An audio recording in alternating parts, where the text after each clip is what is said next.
அஸ்ஸலாமு அலைக்கும். அன்பார்ந்த அனைத்து உறவுகளுக்கும் இனிய மதிய வணக்கம். சர்ஃபான் பிஏ விலாக் சேனல் விடுவிக்கப்பட்டுள்ளது. ஒரு மகிழ்ச்சியான செய்தி. ரொம்ப நன்றி இவ்வளோ நாள் அனைவரும் சப்போர்ட் பண்ணதுக்கு. ஆனால் இந்த சேனலில் இந்த வீடியோவை ஃபஸ்ட்டு அப்லோட் பண்ணுறேன். இந்த சேனலையும் யாரும் சப்ஸ்கிரைப் பண்ணாமல் இருக்கிறீங்கன்னா தயவுசெய்து சப்ஸ்கிரைப் பண்ணிக்கோங்க. நம்மளுடைய பெரிய சேனல் இதுதான். இந்த சேனல்லேருந்து தான் இப்போ இந்த வீடியோ வருது. முதலாவது இந்த வீடியோ பார்க்காதவங்க பார்த்துக்கோங்க. ලොකය මේ මූ ඉන්න ඔමාන් වල හරිද? ධම්මික නම් මූගේ. මූ දන්නවද?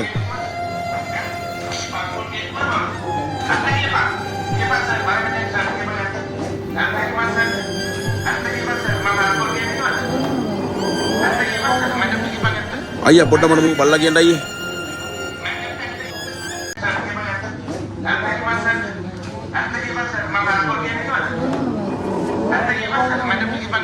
ஐயா பொட்ட மனமு பல்லகியண்டாயி. ஒமானில் ஏஜென்டில் பணிபுரிந்து வந்த தம்மிக எனப்படும் இந்த நபர் ஒரு பணிப்பெண்ணை ஏஜென்டில் வைத்து அடித்தது குறிப்பிடத்தக்கது. ஏஜென்ட் சம்பந்தமான மேலதிக டீட்டெயில்ஸை விரைவிலேயே நாங்கள் அம்பலப்படுத்துவோம். அவங்களுடைய இன்னும் சில வீடியோ காட்சிகள் எங்களுக்கு கிடைக்க இருக்கின்றது. அனைத்து காட்சிகளையும் சேர்த்து ஏஜென்ட்டுடைய பெயரையும் சேர்த்து விரைவில் அம்பலப்படுத்துவோம். இப்போதைக்கு நேற்று நைட்டு உங்களுக்கே தெரியும், இந்த பணிப்பெண்ணுக்கு சரியான அடி அடித்தது தான் அந்த ஏஜென்ட்டு. இப்போ இந்த வீடியோவில் பார்த்துருப்பீங்களே, அதில் பார்த்த மாதிரி அந்த மாதிரி அடி அடித்தான். அந்த ஏஜென்ட்டுக்காரனை உடனடியாக நேற்றைய தினம் தூதரகம் மூலமாகவே சிஐடிக்கு பாரம் கொடுத்து ஆளை பிடிக்க வச்சிருக்கிறாங்க. அன்பார்ந்த சகோதரர்களே, உங்களுக்கும் உங்களுடைய உரிமைகளை பாதுகாக்க ஒவ்வொரு நாடுகளிலும் சட்டம் உள்ளது. யாருமே பயப்பட வேண்டிய அவசியம் இல்லை. சாதாரணமாக இப்போ குவைத் நாட்டை பொறுத்த வரையில் பார்த்தீங்கன்னா, குவைத் நாட்டில் உங்களுக்கான சட்டம், கடுமையான சட்டம் இருக்குது. வெளிநாட்டு தொழிலாளர்கள், அதுவும் குறிப்பாக டொமஸ்டிக் ஒர்க்கருக்குன்னு தனி சட்டமே இருக்குது. அதே மாதிரி அவங்களுக்கான பாதுகாப்பு வலையமைப்பும் இந்த நாட்டில் பார்த்திங்கன்னா நிர்ணயிக்கப்பட்டிருக்குது. நிறைய பேருக்கு தெரியாமல் இருக்கும். அதே போல் நாங்கள் முன்னாடி நிறைய மொழிகளில் இவங்க இதை அப்டேட் பண்ணுறதே இல்லை. அதுக்கு பிறகு ரொம்ப கஷ்டப்பட்டு தான் தமிழ் சிங்கள மொழிகள் எல்லாம் அப்டேட் பண்ண வச்சுருக்குது. அதே போல் இந்த இலக்கம், இந்த தொலைபேசி இலக்கத்தை மறக்காமல் நோட் பண்ணிக்கோங்க. 24 93 7600 24 93 7600. அதை நீங்கள் எப்படி அப்டேட் பண்ணணும்னா, முன்னுக்கு ப்ளஸ் போட்டு 965 போட்டு அதுக்கப்புறமா அந்த நம்பரை இன்க்ளூட் பண்ணுங்கள். அப்போ தான் உங்களுக்கு ஆக்டிவ் ஆகும் வாட்ஸ்அப். அதே போல் இந்த இலக்கம் குவைத்துடைய மனித வளத்துக்கான பொது ஆணையகத்துடைய இலக்கம். இந்த இலக்கத்தினூடாக உங்களுடைய பிரச்சனைகளை நீங்கள் எத்தி வைக்கும் போது, உங்களுக்கு இந்த மாதிரி பிரச்சனை இருக்குது, வீட்டில் எப்படி இருக்குது, இல்லை வெளியில் ஏஜென்ட்டில் இந்த மாதிரி பிரச்சனை இருக்குது அப்படின்றத நீங்கள் எத்தி வைக்கும்போது உடனடியாக அவங்க என்ன பண்ணுவாங்கன்னா, சம்மந்தப்பட்ட அதிகாரிகளுக்கு தெரிவிப்பாங்க. இது ஆண்களாக இருக்கலாம், பெண்களாக இருக்கலாம். ஏன் வீட்டு ஓட்டுநர்களுக்கு ஏதாவது பிரச்சனை இருந்தால் கூட, வீட்டில் ஹாரிஸாக இருக்கிறவங்களுக்கு, தப்பாக இருக்கிறவங்களுக்கு, ஆண் பெண் இருபாலாக இருக்கும், டொமஸ்டிக் ஒர்க்கர்ஸ், உங்களுக்கு என்ன பிரச்சனை இருந்தாலும் நீங்கள் இந்த நம்பர் மூலம், வாட்ஸ்அப் மூலம் தொடர்பு கொள்ளலாம். அடுத்தது குவைத் அல்லாத மற்ற நாடுகளில் இருக்கிறவங்க, இது சேர்மனுடைய number, Sri Lankan foreign bureau employment, plus 94 71 75 9 35 93. இந்த இலக்கத்தினூடாகவும் உங்களால் தொடர்பு கொள்ள முடியும். வாட்ஸ்அப் ஆக்டிவ் பண்ணி உங்களோட பிரச்சனைகளை நீங்கள் மெசேஜ் போடுங்க. உடனடியாக உங்களுக்கு அதுக்குரிய ரெஸ்பான்ஸ் கிடைக்குதான்றதை ட்ரை பண்ணுங்கள். இதில் எதுலேயுமே உங்களுக்கு ரெஸ்பான்ஸ் இல்லை அப்படின்னா, இப்போ சாதாரணமாக ஒரு ஏஜென்ட்டால் நீங்கள் வாரீங்க, அந்த ஏஜென்ட்டுடைய பேர் என்ன, டீட்டெயில்ஸ் என்ன, அந்த ஏஜென்ட்டால் நீங்கள் எந்த நாட்டுக்கு அனுப்பப்படுறீங்க, உங்களுடைய பாஸ்போர்ட் காப்பி, உங்களுடைய visa copy, agreement copy, medical photo copy, எல்லா டீட்டெயில்ஸ்லேயும் ஒரு காப்பி எடுத்து உங்களுடைய வீட்டு ஆளுங்கள்கிட்டையும் கொடுத்து வைங்க. அதே மாதிரி நீங்களும் ஒரு காப்பி எடுத்து ரகசியமாக வச்சுக்கோங்க. உங்களுடைய பேக்கில், உங்களுடைய லக்கேஜில் ரகசியமாக ஏதாவது ஒரு துணிக்குள்ளே சரி மறைச்சி வச்சுக்கோங்க. தயவு செய்து ரொம்ப கவனம். ஏன்னா அந்த டீட்டெயில்ஸ் கட்டாயம் உங்கள் வீட்லேயும் இருக்கணும், உங்கள்கிட்டையும் இருக்கணும். ஒருவேளை உங்கள்கிட்ட இருக்கிறது இல்லாமல் போனாலும் உங்கள் வீட்டில் கட்டாயம் இருக்கணும். அந்த டீட்டெயில்ஸ் எல்லாத்தையுமே வச்சு, இப்படி உங்களுக்கு ஏதாவது ஒரு பிரச்சனை ஏஜென்ட்டில் வச்சுருக்கிறாங்க, அடைச்சி வச்சுருக்கிறாங்க, அடிக்கிறாங்க, உதைக்கிறாங்க, இந்த மாதிரி ஏதாவது பிரச்சனை இருந்தால் வெளிநாட்டு வேலை வாய்ப்பு பண்ணிடும். நீங்கள் உடனடியாக முதலாவதாக கம்ப்ளைண்ட் பண்ண வேண்டிய இடம் அதுதான், பீரோ. ஏன்னா வெளிநாட்டு வேலைவாய்ப்பு பணியகத்தில் நீங்கள் கம்ப்ளைண்ட் பண்ணி அங்கேருந்து ஒரு லெட்டர் ஒன்று எம்பசிக்கு அனுப்புவாங்க. அதுக்கப்புறமா எம்பசி தான் உங்களுக்கு ஆதரவான மற்ற நடவடிக்கைகளை முன்னெடுப்பாங்க.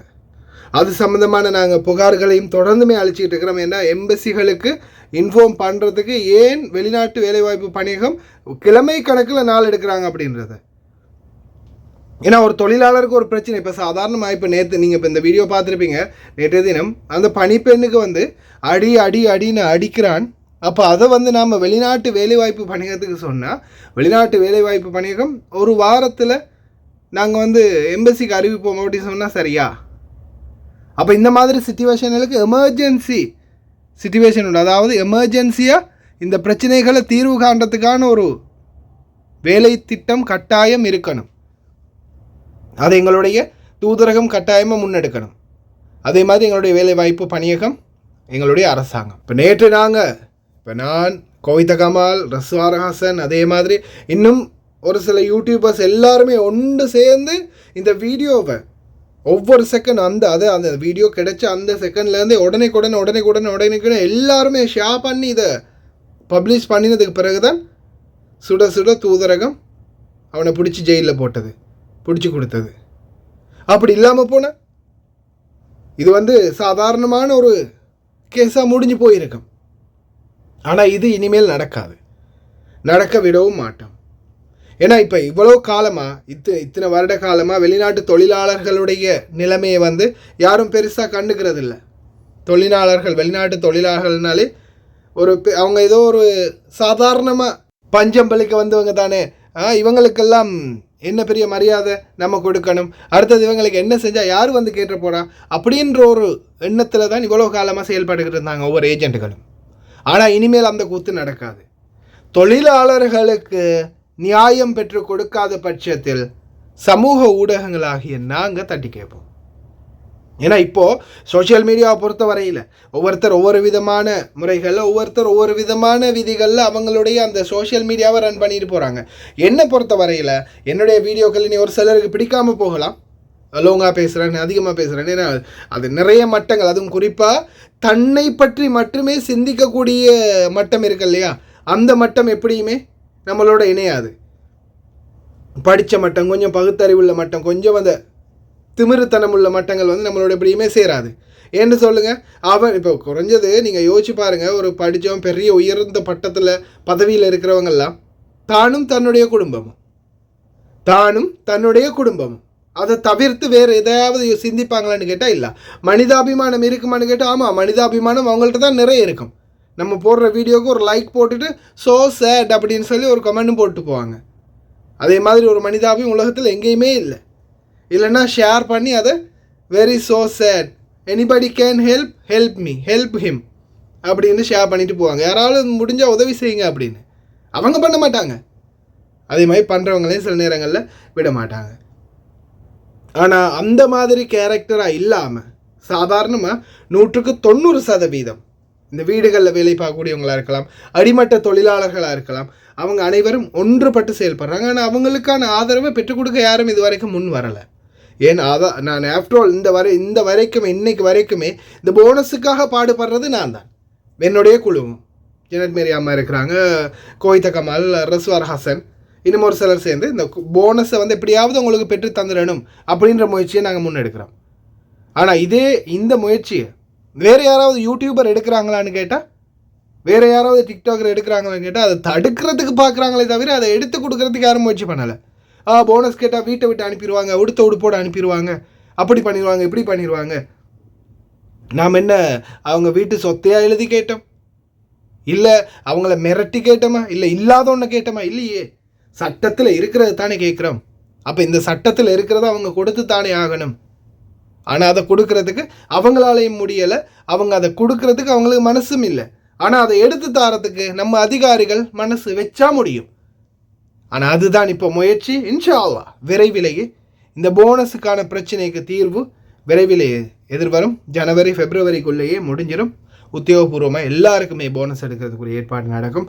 அதே போல் தொழிலாளர்களுடைய பல பிரச்சனைகளுக்கு எங்களுடைய அரசாங்கத்திடம் இருந்து நிறைய தீர்வுகளை பெற்றுக் கொடுக்கறதுக்கான முயற்சிகளை நாங்களும் தொடர்ந்து பண்ணோம். ஏன்னா சமூக ஊடகம் என்ற ரீதியிலையும் அதே மாதிரி சமூக ஆர்வலர்கள் என்ற ரீதியிலையும் நாங்கள் எங்களால் முடிஞ்ச உதவிகளை நிச்சயமாக வெளிநாட்டில் இருக்கக்கூடிய பல தொழிலாளர்கள் ஒன்று சேர்ந்து தன்னுடைய குடும்பங்களால் சரி வாக்களிக்க வச்சிருக்கிறோம் இல்லையா. இந்த கட்சிக்கு நிச்சயமாக அவங்க உதவி செய்யணும் வெளிநாட்டவர்களுக்கும். பார்க்கலாம் எதிர்வரும் நாட்களில் அந்த லோன் சம்மந்தப்பட்ட விஷயத்தையும் பேசலாம் இன்ஷா அல்லாஹ்.